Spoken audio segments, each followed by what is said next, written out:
मैं मुसलमानों को जाकर डंके की चोट पर कह रहा हूं कि तुमको वोट आरजेडी को देना है दो। लेकिन प्रशांत किशोर की बात मानो ना मानो, जो बात आपके पैगंबर साहब ने बताई, जो बात इस्लाम में बताई गई है सियासी मामलों के बारे में, कम से कम उस पर गौर फरमाइए।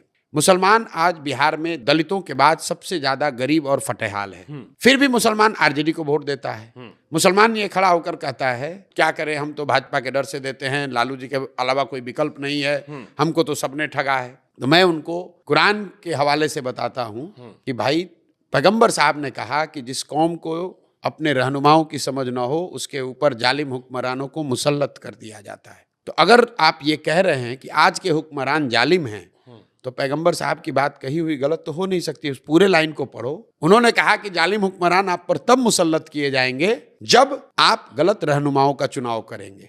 तो आप खुद ही कह रहे हैं कि आज के जो रहनुमा हैं, आपने जिनको रहनुमा बनाया, आज के जो हुक्मरान है वो जालिम है। इसका मतलब है कि जिसको आपने रहनुमा बनाया वो गलत आदमी था। कुरान की शुरुआत का पहला वर्ड है इकरा। इकरा का मतलब है पढ़ो। और जिस कौम के सबसे पवित्र ग्रंथ की शुरुआत होती है इस वर्ड से कि पढ़ो, वो कौम आज अपने बच्चों की पढ़ाई की चिंता ही नहीं कर रहा है। वो सबसे अनपढ़ कौम बन गया है। जिस कौम में इस्लाम में बताया गया है कि अपने बच्चों के साथ इंसाफ करना, अपने बच्चों की अच्छी परवरिश करना, उनके साथ इंसाफ करना, ये सुन तो लीजिए, ये अल्लाह की एक तरह से उनको इंस्ट्रक्शन है कि आपको करना है। और आप अपने बच्चों का जो हक मार कर जा रहे हैं, जो लूट रहे हैं, आपके बच्चों को जिन्होंने अनपढ़ मजदूर बनाया है, उन बच्चों की चिंता न करके भाजपा के डर से लालटेन को वोट दे रहे हो यार।